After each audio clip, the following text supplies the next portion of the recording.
വാസ്തുവിദ്യാ ഗുരുകുലത്തിൻ്റെ ചരിത്രത്തിൽ അക്ഷരാർത്ഥത്തിൽ, അതിശയോക്തിപരമായിട്ടല്ല, അക്ഷരാർത്ഥത്തിൽ സുവർണ ലിപികളിൽ എഴുതപ്പെടുന്ന ദിവസങ്ങളായിരിക്കും. കാരണം ഈ വാസ്തുവിദ്യാ ഗുരുകുലം നമ്മൾ ഒരുപാട് പ്രതിസന്ധികളിലൂടെയാണ് കടന്നുപോയത്.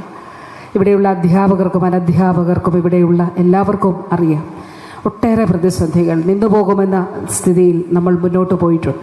ഈ വാസ്തുവിദ്യാ ഗുരുകുലത്തിൻ്റെ പുതിയ കാലഘട്ടത്തിൽ എങ്ങനെ അനിവാര്യമാക്കാമെന്നുള്ളതിൽ വളരെ വളരെ മഹനീയമായ നിലയിൽ, അതായത് സർക്കാരിനെ സംബന്ധിച്ചിടത്തോളം ഇപ്പം ഇവിടെ റൂറൽ ആർട്ട് ഹബ് എന്നുള്ള നിലയിൽ വാസ്തുവിദ്യാ ഗുരുകുലം ഔദ്യോഗികമായി അംഗീകരിക്കപ്പെട്ടു.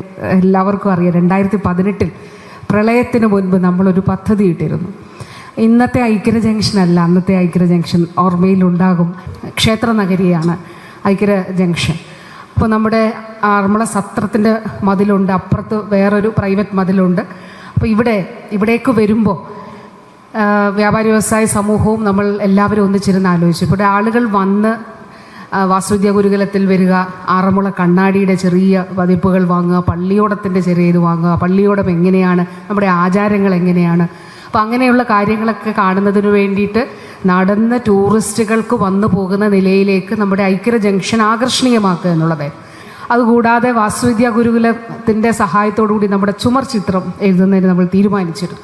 ഒരു ഭാവിയിൽ കേരളത്തിലെ ഏറ്റവും വലിയ വാസ്തുശില്പ കൺസ്ട്രക്ഷൻ കമ്പനി ആയിട്ട് ഈ വാസ്തുവിദ്യാ ഗുരുകുലത്തെ മാറ്റുക എന്നതാണ് ഗവൺമെന്റ് ലക്ഷ്യമിടുന്നത്.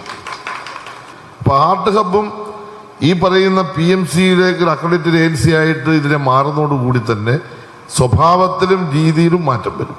അങ്ങനെ എല്ലാം കൊണ്ടും നല്ല തരത്തിലുള്ള ഒരു മാറ്റം ഈ ഗവൺമെന്റ് കീഴിൽ നമ്മുടെ സാംസ്കാരിക രംഗത്ത് വന്നിരിക്കുന്നു. അതിൻ്റെ ഭാഗമായി വാസ്തുവിദ്യാ ഗുരുകുലത്തിലും നല്ല മാറ്റം പ്രതീക്ഷിക്കുന്നു. നിങ്ങളുടെ എല്ലാ സഹകരണവും ഉണ്ടാകണമെന്ന് അഭ്യർത്ഥിച്ചുകൊണ്ട് എല്ലാവരുടെയും അനുവാദത്തോടുകൂടി ഗ്രാമീണ കലാകേന്ദ്രത്തിൻ്റെ ഈ പൊതുസൗകര്യ വിപണന കേന്ദ്രം, ആറന്മുളയിലെ കേന്ദ്രം ഉദ്ഘാടനം ചെയ്തുകൊണ്ട് അവസാനിപ്പിക്കുന്നു. നന്ദി, നമസ്കാരം.